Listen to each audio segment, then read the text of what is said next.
안녕하세요, 선생님들.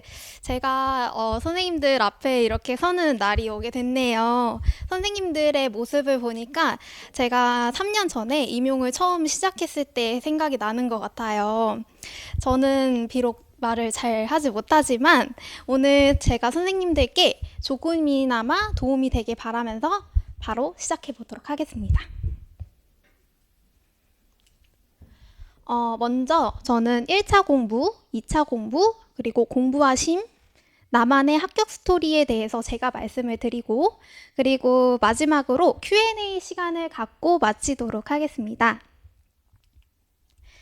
어떻게 시작을 할까 고민을 하다가 저의 1년을 짧게 말씀드리면 선생님들이 임용 공부에 대해서 조금이나마 감을 잡지 않을까 싶어서 이렇게 표를 준비해 봤어요. 저는 3년 동안 준비를 했는데 그중 이 표는 마지막 3년 차에 그 1년을 보여주는 표입니다. 저는 3, 4월 달에는 그 병서 유치원에서 방과후를 했었어요. 그래서 보시다시피 개론 정도만 공부를 했습니다. 그리고 5월 달부터 본격적으로 공부를 시작하였는데요. 제가 진도를 따라잡기 위해서 논술과 해시리, 그리고 법령 등은 비교적 늦게 시작했어요. 그리고 8월 달부터 보시면 진모와 전모, 이렇게 그 동건쌤의 커리 일정에 맞춰서 공부를 했습니다. 그리고 1차 공부가 끝나고 저는 일주일 정도 휴식 기간을 거친 후에 2차 공부를 바로 시작했습니다. 이제 본격적으로 공부 방법에 대해서 말씀을 드릴 건데요. 시작 전에 말씀드리고 싶은 거는 이 방법은 저의 방법일 뿐 선생님에게 100% 맞지 않을 수 있어요. 그래서 그대로 따라하는 건 지양해 주시고 참고용으로 봐주시면 좋을 것 같습니다. 그리고 제가 이 공부 방법을 말하면서 반복적으로 말하는 말이 있을 거예요. 그 단어를 한번 선생님이 찾아보세요. 이것은 미션입니다. 자, 먼저 1차 공부는 크게 이렇게 6가지로 나눌 수 있을 것 같아요. 이걸로 보면 이 전부는 물론 개론과 강론에서 나온 거긴 해요. 이미 선생님들이 개론을 끝내셨죠? 개론 끝나셨죠, 선생님들? 네. 대답해 주셔도 좋아요. 전 그게 더 좋거든요. 자, 개론을 끝내셔서 선생님들만의 루틴이 다 있으실 거예요. 근데 저는 다음과 같은 순서로 공부를 했습니다. 먼저 첫 번째는 강의를 듣기입니다. 강의를 들을 때는 저는 다시 듣지 않는다는 목표로 짧은 시간 또 집중력 있게 들었어요. 보통 이론 강의가 한 8개 정도 하죠, 선생님들. 네. 그래서 그 이론 강의를 하루에 다 몰아서 들었습니다. 그리고 강의를 들으실 때 방금 전 선생님께서 필기를 열심히 해주셨다고 했었는데 저도 그 필기를 열심히 했어요. 그리고 그 동건쌤이 알려주신 빨간색, 파란색 볼펜 활용법 다들 아시죠? 네. 그 볼펜 활용법을 하면서 흐름이 끊기지 않게 강의를 들었습니다. 그리고 복습을 했는데요. 저는 강의를 다 들은 후에 기본서를 아주 자세히 읽었습니다. 이때 동시에 나만의 기본서를 만들었습니다. 이 나만의 기본서는 선생님들에게 맞는 기본서를 만드는 거예요. 제가 뒤에서 보여드릴 거지만 저 같은 경우에서는 하늘색 형광펜은 정의 부분을 칠하고 그리고 노란색은 예시를 칠하고 연두색은 보충 설명 등을 칠했어요. 즉 저만의 표식을 만드는 거죠. 이 색깔은 선생님들께서 달리 하셔도 돼요. 이렇게 하면 제가 이 기본서는 제가 쓰진 않았지만 기본서에 대해서 애정을 갖고 나만의 맞는 책이 완성이 되더라고요. 그리고 세 번째는 정의 완성이에요. 저는 그 우리 시험이 문제를 읽고 그에 맞는 단어와 그 단어를 서술하는 유형이 굉장히 많잖아요. 그렇죠, 선생님들? 네. 저는 그래서 이 부분에 조금 더 집중했던 것 같아요. 제가 3년 동안 동건쌤의 강의만 들었거든요. 그래서 매년 선생님이 정의를 업그레이드를 해주세요. 그래서 이 부분은 조금 더 수월하지 않았나 싶어요. 그런데 누구나 자신의 말이 있듯이 저도 정의를 만들 때는 그 다양한 정의들 중에서 저에게 맞는 정의를 잘 조합해서 만들었어요. 그래서 이거는 한 번 만들고 끝! 그게 아니라 1년 내내 계속 리뉴얼을 하면서 정의를 스스로 만들어 나갔습니다. 여기 조금 잘 안 보이실 수 있는데 여기 보면은 이렇게 정의를 제가 맞는 정의를 이렇게 따로 써서 그 아까 하늘 색깔 형광펜은 정의를 칠했다 했죠. 그래서 이렇게 칠한 거고 여기 보면은 기출에 나와 있는 여기는 기출 부분이에요. 그래서 기출 부분은 노란 색깔로 형광펜을 칠했어요. 그리고 여기를 보시면 나중에 아직 강론이 안 들어갔을 거지만 의사소통 가면 진짜 머리가 깨집니다, 여러분. 그때 이제 저는 이제 저만의 정의를 타이핑을 해서 기본서에 그냥 붙여버렸어요. 이렇게 나만의 정의를 만들어가는 거예요. 그리고 네 번째는 백지 쓰기입니다. 누군가는 말을 하면서 공부를 하는 것이 좋다고 하시는 분들도 분명히 계세요. 근데 저는 백지 쓰기가 저한테 가장 잘 맞는 공부 방법이었던 것 같아요. 근데 그 백지 쓰기를 할 때 그냥 빼곡히 깜지를 쓰듯이 하지 않고 백지를 쓰면서 동시에 구조화를 했어요. 어떻게 했냐면요. 번호를 활용한 건데요. 먼저 로마자 1번, 그 다음에 숫자 1번, 그 다음에 괄호 1번 이렇게 하면서 예를 들자면 갑자기 예를 들려고 하니까 생각이 안 나지만 사상에 보면 사상을 로마자 1번으로 두는 거예요. 그리고 그 안에 있는 코메니우스를 그냥 1번으로 두고 그 안에 있는 교직간을 1번 괄호로 두고 이렇게 백지를 쓰게 하면 숫자별로 유목관계가 나눠져서 제 머릿속에 자연스럽게 파일이 형성이 돼요. 그래서 그 사상 파일을 따닥 클릭하면 코메니우스가 나오고 코메니우스를 따닥 클릭하면 또 어떤 게 나오죠? 교육관이 나오는 거예요. 이렇게 저만의 이렇게 백지 쓰기를 활용법을 했습니다. 그리고 이 백지 쓰기를 하면서 백지를 다 썼다고 저는 끝내지 않았어요. 백지를 쓰고 여기 보시면 엄청 이렇게 줄이 가 있고 동그라미 쳐 있는 것을 보실 수 있을 거예요. 백지를 다 쓴 다음에 다시 그냥 연필로 이렇게 생각을 하면서 요거 이거 있었지, 요거 있었지, 이 정이었지 이렇게 다시 생각을 하면 머릿속에서 딱 고정이 돼요.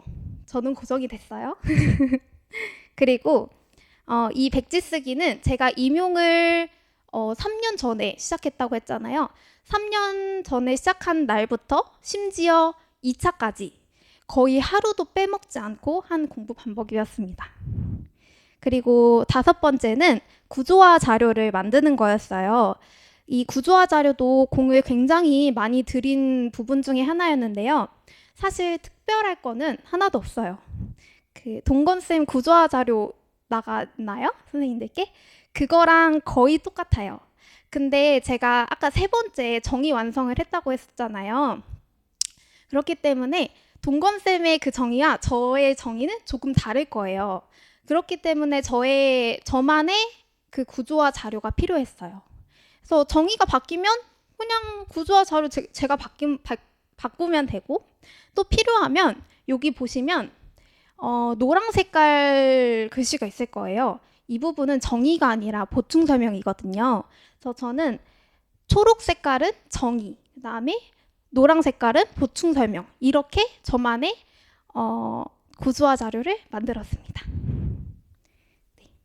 다음은 기출로 넘어갈게요, 선생님들. 다음은 기출이에요. 동건쌤과 마찬가지로 저는 기출이 굉장히 중요하다고 생각하는 사람 중에 한 명입니다. 저는 이번 연도에는 시간이 별로 없어서 기출을 좀 몰아들었지만 만약에 다시 다시 공부하기는 싫지만 다시 공부를 한다면 저는 그 이론 강의와 기출을 꼭 병행해서 같이 진도를 맞춰서 들을 거예요. 그 기출 공부 방법은 이렇게 4가지로 했어요. 먼저 강의 전에 문제를 풀고 제가 헷갈리거나 모르는 것들은 별표 표시를 했어요. 이때 강의 전에 제가 별표를 표시한 이유는요. 강의를 듣고 나면 제가 헷갈리는 것도 뭔가 아는 것처럼 느껴져요. 아, 나 이것 정도는 알지 않나? 하면서 제가 넘겨버리거든요. 그래서 문제를 처음 접했을 때 저의 상태를 정확하게 표시하기 위해 강의 전에 별표를 꼭 표시를 했습니다. 그리고 강의를 바로 들었습니다. 그 다음으로 3번째는 나만의 문제집을 만들고 4번째는 무한 반복했어요. 이 3번째와 4번째는 뒤에서 더 설명을 해드릴게요. 나만의 문제집은 저는 이렇게 만들었어요. 먼저 저의 약점을 파악하는 거예요. 이것은 제가 굉장히 중요하다고 생각하는데 저 같은 경우에는 문제를 아주 대충 읽는다는 큰 문제점이 있었어요. 이거는 몰라서 틀리는 것보다 더 큰 문제였어요. 왜냐면 아는 건데 틀리면은 그냥 깎이는 거잖아요. 그래서 문제집 옆에다가 문제 잘 읽기 이거를 한 100번 썼던 것 같아요. 그리고 기본서를 꾸미듯 형광펜으로 또 문제집을 꾸몄어요. 예를 들자면 노란색 형광펜으로는 문제를 풀 수 있는 단서나 또는 예시를 체크했어요. 예를 들자면 답이 만약에 루소예요. 그러면 문제에 분명 소극적 교육이나 합자연의 교육 이런 단어들이 있을 거예요. 아니면 비스무리한 단어들이 있어요. 그 단어들을 제가 노란색으로 체크하는 거예요. 그럼 이거가 하나의 예시가 되겠죠. 그리고 2번째는 연두색으로 동작 요소나 놀이 이론 등 그 문제 유형을 표시했어요. 이 문제 유형을 표시하면 어떤 것이 잘 나오는지 파악을 할 수 있어요. 그리고 3번째는 주황색 형광펜으로 뭐 이유를 서술하세요, 정의를 서술하세요, 찾아 쓰세요 등 문제 서술 방식을 표시를 했어요. 이렇게 기본서를 꾸미듯 저만의 표식을 만든 거죠. 그리고 마지막으로는 무한 반복을 하는 거예요. 선생님들이 많이 기출을 반복하는 것에 대해서 고민하는 게 문제를 새롭게 보고 싶은데 답이 외워져서 고민이에요 라는 생각을 많이 하실 수 있어요. 그런데 저는 답이 외워지는 거는 오히려 좋다고 생각해요. 만약에 선생님들의 능력이 되신다면 그냥 문제까지 외워버리세요. 문제를 풀다 보면 답이 정말 많이 반복되는 것을 보실 수 있을 거예요. 우리 사상에서 프레벨을 한번 생각해 볼까요? 선생님들 그 사상 다 풀어보셨을 거지만 음물이라는 답이 제가 생각하기에도 한 3번 이상은 나온 것 같아요. 그죠? 그리고 신체 운동에서 동작 요소를 물어보는 문제는요? 매년 나와요. 아마 이제 곧 들어가실 거예요. 매년 나옵니다.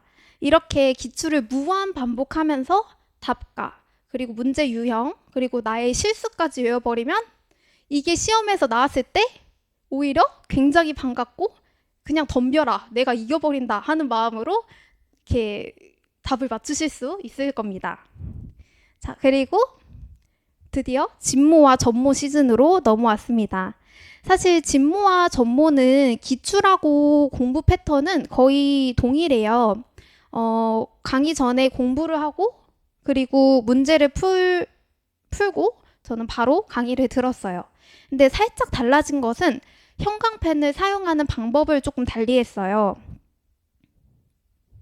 어떻게 표시한 그 진전모 때는요. 1번, 2번, 3번, 4번을 다른 색깔로 표시했어요.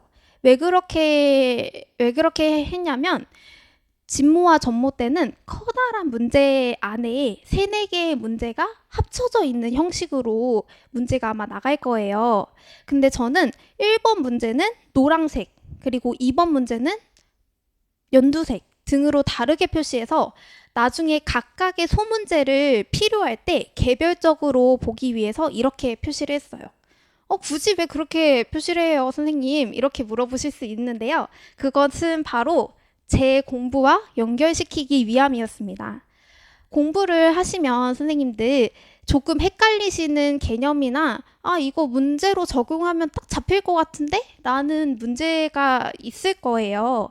그때 저는 진모, 전모에서 관련된 문제를 그때 찾아보면서 그 개념을 확실히 잡았어요. 그때 딱 나는 1번 문제만 보고 싶은데 같은 색으로 다 표시해버리면은 어떤 게 1번 문제에 해당되는 그 부분인지 모르잖아요. 그래서 1번 문제는 이 색으로, 2번 문제는 이 색으로 따로 표시를 하면서 바로 찾을 수 있게 했습니다. 이게 제가 표시를 한 부분인데요. 자, 이거 보시면 1번 문제에 해당되는 거는 이렇게 노란색으로 표시를 했고, 그 다음에 2번 문제에 해당되는 것은 이렇게 연두색으로 따로 이렇게 표시를 한 거예요. 저는 이렇게 표시를 했습니다. 그리고 갑자기 생각난 건데, 선생님들 이거 책점하실 때 자신을 속이지 마세요. 저는 첫 번째 공부할 1년차 때 저는 이렇게 딱 틀리게 하는 게 제 스스로 마음이 너무 아픈 거예요. 나 1년차인데 이 정도는 좀 맞게 해줘야지 라고 생각하는 순간 이제 합격과는 조금 멀어지게 될 수 있어요. 그래서 그냥 틀리면 딱 틀리고 다시 배워가는 시간으로 가졌으면 좋겠습니다. 자, 이제 논술로 넘어가겠습니다. 실제로 제가 임용을 시작하면서 가장 두려웠던 거는 논술이었어요. 저는 말도 잘 못하는데 글은 더욱 못 쓰거든요. 그런데 제가 동건쌤의 논술은 진짜 저의 막연한 두려움이 너무 부끄러울 정도로 좋았어요. 동건쌤 말만 듣고 했더니 실제로 저의 3년간 논술 점수는 18점, 17.67 그리고 마지막에는 19점으로 제가 생각하기에는 나쁘지 않았던 것 같아요. 저는 논술을 이렇게 4가지로 공부를 했습니다. 먼저 개요드는 자신의 방식대로 적으시면 돼요. 저는 아까 말했다시피 말과 글을 굉장히 못 쓰는 사람이에요. 그래서 딱 키워드만 적으면 뒷문장이 생각이 안 나더라고요. 그래서 개요들을 굉장히 자세하게 적었어요. 거의 서술형만 붙이지 않을 정도로 적었던 것 같아요. 하지만 이 개요드는 자신만의 방식이 있다고 했잖아요. 그래서 키워드만 적으셔도 돼요. 선생님이 어떤 것이 맞는지 잘 생각하셔서 또 시행착오를 겪으면서 알아가시기 바랍니다. 그리고 두 번째는 논술지에 작성하는 거예요. 이때 저는 논술을 쓸 때 노트북으로 타이핑하지 않고 직접 항상 논술지를 인쇄해서 손으로 적었어요. 이게 처음에는 타이핑하는 게 굉장히 편할 수 있어요. 근데 나중에 되면 시간이 굉장히 부족해요. 그래서 처음부터 논술지에 손으로 쓰는 연습을 하시길 바랍니다. 그리고 논술을 쓸 때 저는 틀을 만들어서 적으니까 굉장히 편하더라고요. 먼저 본론은 동건쌤이 해주신 것처럼 그냥 개요도 작성해서 쭉 적으시면 돼요. 근데 서론은 저는 주로 뭐가 중요해지고 있다. 그래서 뭐뭐에 대해 논하겠다. 이렇게 썼고, 그 다음에 결론은 따라서 교사의 노력이 중요하다 등의 틀을 이렇게 만드니까 확실히 나중에 시간이 없어도 그 틀만 적용하면 되니까 굉장히 부담이 덜하더라고요. 그리고 세 번째는 강의를 듣기입니다. 강의는 동건쌤이 그냥 알아서 너무 잘해주시니까 동건쌤 말 잘 들으세요, 여러분.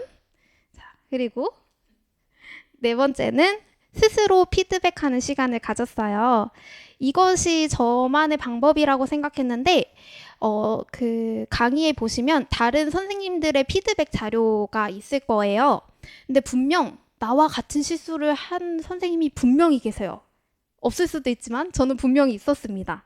그래서 그 선생님들의 그 실수를 찾아서 동건쌤이 피드백해 주신 부분을 또 찾아요. 그리고 나한테 하는 말처럼 피드백을 제가 하는 거예요. 그러면 따로 논술 스터디나 첨삭 없이 스스로 공부를 할 수 있어요. 여기 보면 제가 잘하는 실수 중에 하나가 괜히 패러프레이징 하기예요. 제가 이거는 아마 실제 논술이었을 거예요. 아마 2년차 때였을 거예요. 그거를 뭐 이렇게 현장 학습만 쓰면 틀릴 수 있어. 이렇게 반말로 써도 되고 나한테 하는 첨삭을 하는 거예요, 스스로. 이렇게 과정을 거치니까 저만의 그렇게 그게 피드백이 되더라고요. 그리고 법령으로 넘어왔습니다, 선생님들. 자, 법령은 솔직히 외우는 것밖에 없어요. 그런데 너무 막막하잖아요. 그냥 딱 외우라고 하면. 그래서 저는 동건쌤만 믿기로 했습니다. 새로 나오는 법 그냥 모두 다 틀릴 거라고 생각했어요. 그래서 버릴 건 버리고 내가 챙길 수 있을 건 챙기자. 이런 심정으로 공부했어요. 그래서 팁이라고 한다면 빈칸 자료와 그다음에 퀴즈를 했습니다. 지금 법령 강의가 나갔나요? 아직 안 나갔습니다. 그러면 나중에 법령 강의를 들으시면 다양한 자료가 있을 거예요. 그 중에 저는 이 빈칸 자료를 잘 활용했는데요. 여기 자료를 보시면 구멍이 뻥뻥뻥뻥 뚫려 있는 게 보이실 거예요. 이 부분이 동건쌤이 생각하시기에 중요한 키워드를 빼놓으신 것 같아요. 그래서 저는 법령 공부할 때 이 빈칸을 채우는 그런 공부를 했어요. 그래서 일주일에 한 번 정도? 빠르게 채우면 저는 20분 안에도 채웠던 것 같아요. 이렇게 채웠고, 그리고 바로 다음으로 그 법령 퀴즈를 하는 거예요. 방금 전에 선생님께서도 이거를 활용하신 것 같았는데, 저는 이거는 진짜 1000%, 10,000% 만족합니다. 공부가 안 될 때, 또 내 머리가 너무 과부하 걸려서 쉬게 하고 싶을 때 저는 이걸 했는데, 고시문은 타자 연습하듯이 그냥 가볍게 하시면 되고 법령 퀴즈도 그냥 게임하듯이 재밌게 하니까 자연스럽게 외워지더라고요. 솔직히 저는 이거 말고 법령은 따로 공부하지 않았어요. 스터디도 안 했고 그냥 딱 이것만. 네. 그리고 자, 1차의 마지막입니다. 힘내세요. 자, 바로 해실이에요. 해실이 정말 막막하시죠? 저도 해실이가 공부하면서 감이 가장 안 잡힌 아이 중에 한 명이었어요. 그런데 해실이에서 가장 중요한 거는 딱 하나, 중요한 거 골라내기입니다. 해실이는 줄글이 굉장히 많기 때문에 자칫하면 중요도에 비해서 많은 시간을 쏟기도 해요. 그래서 중요한 것은 어떻게 골라내냐? 첫 번째는 강의 듣기입니다. 그냥 동건쌤 강의 들으시면 다 설명해 주세요. 잘 들으세요, 강의. 그리고 두 번째는 굵은 글씨 주변을 잘 보세요. 저는 동건쌤이 만드신 그 해실이 책을 봤는데 이것의 가장 큰 장점은 바로 볼드체였어요. 그 볼드체 주변을 보면 중요한 부분이 다 나와 있습니다. 그리고 마지막으로 기출과 전모 문제를 활용하기입니다. 결국 우리는 문제를 풀기 위해서 공부하는 거잖아요. 그래서 문제를 잘 보면 감이 오실 거예요. 자주 물어보는 문제들이 있거든요. 그것과 함께 보면 어떤 것이 중요한지 선생님이 잘 파악하실 수 있을 겁니다. 그리고 이것들을 토대로 또 나만의 해시리를 만드는 거예요. 여기 보면 볼드체 말고도 제가 형광펜으로 막 칠해놓은 게 있을 거예요. 그것들로 저는 중요한 부분들을 형광펜으로 표시해서 저만의 표식을 따로 만들었습니다. 저는 진짜 해시리가 정말 정말 싫었어요. 근데 그만큼 친해지려고 노력하세요. 저는 7월에 시작했지만 일찍 할수록 무조건 좋습니다. 여러분들 친해지세요. 이제 2차 공부로 넘어왔습니다. 2차는 크게 면접과 수업 실연으로 나눌 수 있어요. 그리고 과정안은 솔직히 그냥 수업 실연 안에 그냥 넣으시면 돼요. 거의 똑같거든요. 먼저 면접부터 말씀드리겠습니다. 면접은 우선 자신의 지역의 문제 유형을 파악해야 돼요. 수업 시련은 지역별로 편차가 그렇게 크지 않아요.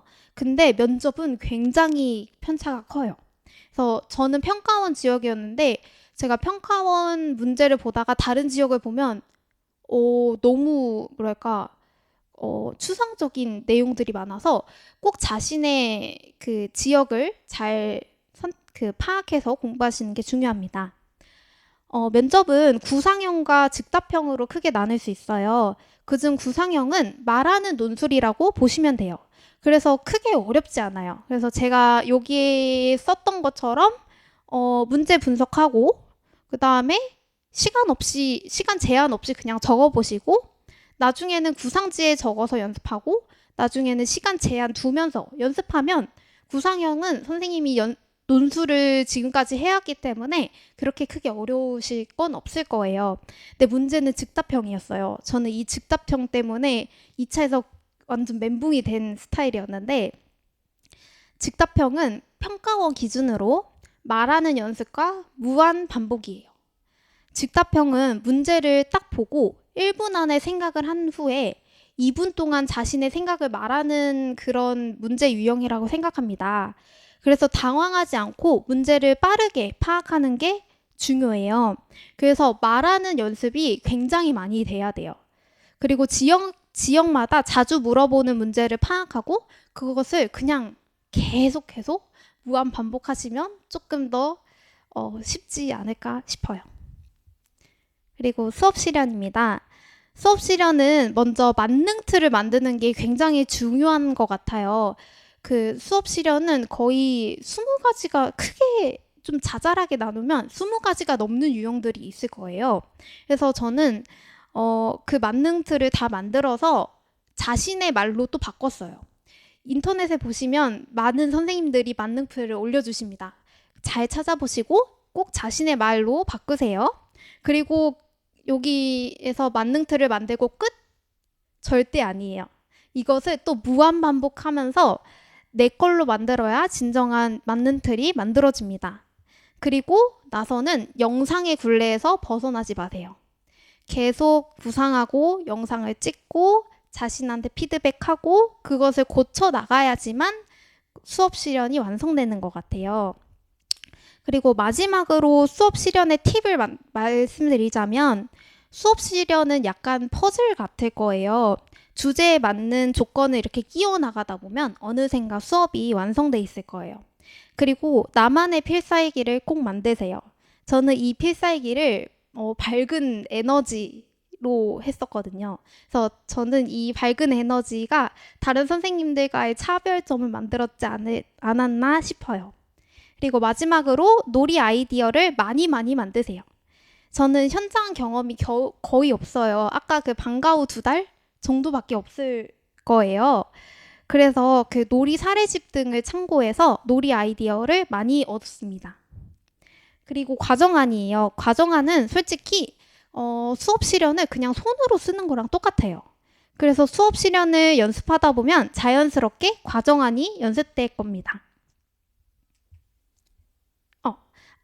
그 전에 그 수업 실험과 면접, 과정안 모두 마지막에 꼭 시간을 재서 그 시간 안에 하는 연습을 꼭 하셔야 돼요. 그리고 3번째는 스터디입니다. 스터디를 꼭 해야 하는지 궁금하신 분들이 계실 것 같아요. 근데 솔직히 말씀드리자면 저는 1차 때는 선택인 것 같아요.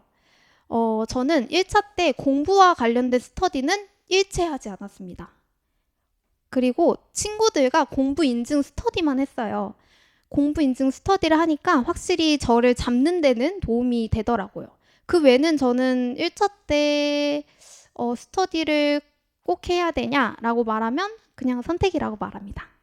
그리고 2차 때는 스터디가 정말 많이 도움이 됐어요. 제가 물론 진짜 좋으신 분들하고만 했던 것 같아요. 근데 그 2차는 면접과 수업 실현이잖아요. 면접관 앞에서 직접 말을 하는 것이기 때문에 스터디를 하니까 혼자 하는 것보다는 차이가 굉장히 많았어요. 먼저 당황스러움이 좀 연습이 됐고 그리고 선생님들이 피드백을 굉장히 많이 해주세요. 그 피드백을 스스로 반영하고 또 선생님들마다 장점이 있으실 거예요. 그것들을 보면서 서로 배워가면서 정말 도움이 많이 됐습니다. 하지만 이 스터디는 전제는 각 스터디 선생님들이 적극적으로 했을 때 가능하다는 점입니다. 만약에 스터디를 한다면 무조건 적극적으로 하세요. 소극적으로 하면 아무에게도 도움이 되지 않습니다. 이제 거의 다 왔어요. 선생님들 조금만 힘내주세요. 다음으로는 공부와 쉼입니다. 정말 1년 내내 하루 종일 공부만 할 수 있을까요? 물론 가능하신 선생님들 있겠죠? 근데 저는 그렇지 않았어요. 솔직히 말하면 중간에 번아웃이 온 적도 조금 있었고, 그래서 저는 그럴수록 쉬는 것이 굉장히 중요하다고 생각했어요. 그래서 저는 일주일 중 하루는 온전히 쉬는 날로 만들었어요. 저는 교회를 다니기 때문에 일요일에는 교회를 가고 또 데이트도 하면서 공부 생각 아예 없이 온전히 휴식을 취했어요. 그랬더니 또 일주일을 버티게 되고 또 1년을 버티게 되고 또 저는 3년을 버틸 수 있었던 것 같습니다. 그리고 중간에 리프레시하는 시간을 좀 가졌으면 좋겠어요. 저는 일주일 말고도 저에게 특별한 시간을 갖기도 했습니다. 뭐 예를 들면 친구를 만난다는 등 이런 거요. 근데 너무 잦으면 안 되겠죠, 선생님들? 그래서 이런 시간이 또 저에게 재충전 시간이 됐습니다. 그리고 마지막으로 공부 중 휴식은 당연히 휴식 시간이 있어야겠죠. 근데 저는 50분 공부, 뭐 10분 휴식 이렇게 정해진 쉬는 시간이 갖지 않았던 것 같아요. 그래서 이것도 선생님들만의 휴식 시간을 찾으셔서 적절히 쉬시면 될 것 같습니다. 사람마다 생활 패턴은 다르니까요. 이러한 쉼에 있어서 가장 중요한 거는 쉬고 난 뒤에 뒤돌아보지 말고 바로 공부하기입니다. 사실 이 부분이 제가 잘 지키지 못한 아쉬움의 피드백이었던 것 같아요. 저는 쉬고 난 뒤에 가끔 후회를 했거든요. 이때 안 놀았으면 개론은 끝났을 텐데. 나 왜 그랬지? 이런 생각을 굉장히 많이 했어요. 그런데 이 생각을 할 시간에 그냥 빨리 내 마음을 돌이켜서 공부하는 것이 훨씬 좋은 것 같아요. 놀 땐 놀고 또 그 힘으로 다시 공부하면 되죠. 자, 이제 거의 다 왔습니다. 저만의 합격 스토리를 만들기입니다. 사실 이 부분이 제가 선생님들께 가장 하고 싶었던 말이에요. 지금까지는 저의 공부 방법을 이렇게 알려드렸다면 지금은 선생님들의 공부 방법을 직접 찾을 수 있도록 하는 방법인 것 같아요. 먼저 나와 내 공부에 대해서 알아야 돼요. 먼저 나를 알기입니다. 사람마다 능력도 다르고 같은 사람이라고 할지라도 현재 몸 상태, 현재의 또 심리 상태에 따라서 공부 방법이 굉장히 많이 달라질 수 있어요. 실제로 저는 그다지 똑똑하지 않습니다, 여러분. 저는 그렇게 지능이 그렇게 높진 않아요. 그래서 다른 사람들이 1을 할 때 저는 3, 4, 5를 해야지 그들을 따라잡을 수 있다고 생각했어요. 이렇게 나의 능력이 어느 정도인지 알아야지 공부 스케줄을 짤 수 있겠죠. 그리고 저는 쓰는 공부 방법이 굉장히 잘 맞았던 사람이에요. 아까도 말했듯이 말하는 공부 방법이 굉장히 잘 맞는 선생님이 있다고 저는 스터디에서 들었거든요. 그래서 자신의 강점을 잘 살리는 공부 방법을 찾으세요. 그리고 약점이 있다면 그것을 극복하려고 꼭 노력하셨으면 좋겠습니다. 그리고 공부에 대해서 알기입니다. 싸움을 할 때 적에 대해서 아는 것과 모르는 것은 아주 큰 차이점이 있다고 해요. 물론 임용이 저희의 적은 아니지만 그래도 알고 나면 덜 무섭지 않을까 싶어요. 실제로 저는 지난 3년 동안 2차 공부를 하면서 3년 동안 임용 공부를 하면서 얼마 전에 있었던 그 2차 공부를 할 때 한 달이 가장 힘들었어요. 돌이켜보면 2차 공부를 제대로 알지 못하는 상태에서 그 막막함과 그 두려움이 저를 힘들게 한 것 같아요. 그래서 만약 제가 2차 공부에 대해서 조금 더 알았다면 덜 힘들지 않았을까 싶어요. 그래서 공부를 하기 전에 이 임용 공부에는 어떤 것이 있지? 어떤 공부가 있을까? 이렇게 고민을 하시고 더 알고 들어가시면 좋을 것 같습니다. 그리고 나만의 땡땡땡 만들기입니다. 제가 시작할 때 반복되는 단어가 있었다고 했죠. 혹시 찾으신 분 계신가요? 제가 선물은 준비하지 못했지만 하트를 날려드릴게요. 잘 받았습니다. 바로 나만의예요. 어, 저희가 옷을 살 때 모델이 아무리 이쁜 옷을 입어도 나에게 맞지 않는 사이즈를 입으면 어떻게 되나요? 여러분, 다들 공감하실 텐데. 맞아요. 안 이뻐요. 모델 핏과 나의 핏은 다릅니다. 아무리 예쁜 옷이라고 할지라도 나에게 맞지 않으면 입을 수가 없어요. 그래서 제가 오늘 공부 방법을 알려드려도 100% 맞는 선생님들이 전 장담하건대 없을 거예요. 그래서 첫 번째, 나를 알고 공부를 알았으면 그것을 가지고 나만의 공부 방법을 만드는 거예요. 그래서 저도 계속 나만의 기본서, 나만의 구조화 자료, 나만의 해시리를 만들어 갔던 거예요. 이게 바로 저의 공부 방법이었거든요. 그리고 나의 강점을 최대화하기입니다. 저는 2차를 준비할 때 차분하고 우아한 선생님이 되기가 저의 목표였어요. 그런데 그렇게 되지 않았어요. 왜냐면요, 저는 텐션이 굉장히 높은 사람이거든요. 그래서 아무리 차분해지려고 해도 나중에 마무리가 가면 텐션이 그냥 지붕을 뚫고 올라갈 정도로 올라가 있더라고요. 그래서 저는 그냥 나는 나야 라고 생각하고 저의 밝은 에너지를 저의 필살기로 메고 나갔어요. 그래서 들어가면서부터 저는 그냥 미소를 장착하고 들어갔습니다. 그랬더니 저는 이제 그 미소가 저에게 자신감이 돼서 신나게 면접을 보고 왔던 것 같아요. 심지어 제가 면접을 대기하면서도 그 전에 약간 두려움이 컸는데 그렇게 웃으면서 미소를 유지하다 보니까 나 할 수 있을 것 같은데? 약간 놀이기구 타는 느낌인데? 나 다 들어와 하는 심정으로 했었거든요. 나중에 연수원을 가서 거기 같은 고사실에 있는 선생님을 만났는데 제가 저만 혼자 이렇게 웃고 있었대요. 다들 이렇게 긴장된 표정으로 이러고 있었는데 저만 이렇게 막 엄청 웃었다는 거예요. 그래서 기억이 남는데요. 그래서 면접관들한테 이러한 인상을 심어주지 않았나 싶어요. 자, 그리고 거의 다 왔습니다. 세 번째는 마인드 컨트롤입니다. 저는 항상 나는 할 수 있다라는 최면을 걸었어요. 힘들 때도. 이렇게 마인드셋을 하니까 정말 그렇게 마음이 바뀌더라고요. 아까 제가 미소를 장착했던 것처럼. 그리고 힘들 때는 그냥 울어버렸어요. 약간 오글거리는 말일 수도 있지만 원래 주인공은 시련을 겪어야지 주인공이잖아요.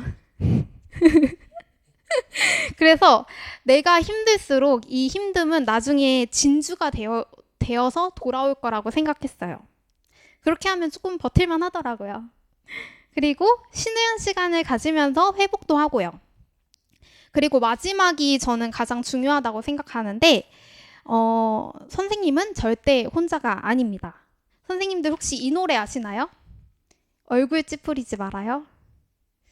제가 노래는 잘 못하지만 한 소절 불러보겠습니다. 혼자라고 느껴질 때면 주위를 둘러보세요. 이렇게 많은 이들 모두가 나의 친구랍니다. 이 노래 아시죠? 감사합니다. 저는 아까도 말했듯이 그렇게 능력이 좋거나 지능이 좋지 않아요. 그래서 만약에 제가 혼자였다면 절대 이 임용 못했을 겁니다. 저를 도와주시는 가족들도 있었고요. 친구들도 있었고요. 또 다른 누군가가 계셨어요. 그래서 선생님 주변에도 선생님을 도와주시는 많은 분들이 계실 거예요. 가족도 있고 친구들도 있고 우리에게는 그쵸, 동건쌤이 있어요. 그리고 카페에 질문을 하면 답변해 주시는 아주 많은 선생님도 계십니다. 적극적으로 도움을 청하고 또 믿고 의지하세요. 자, 이제 마지막이 됐습니다.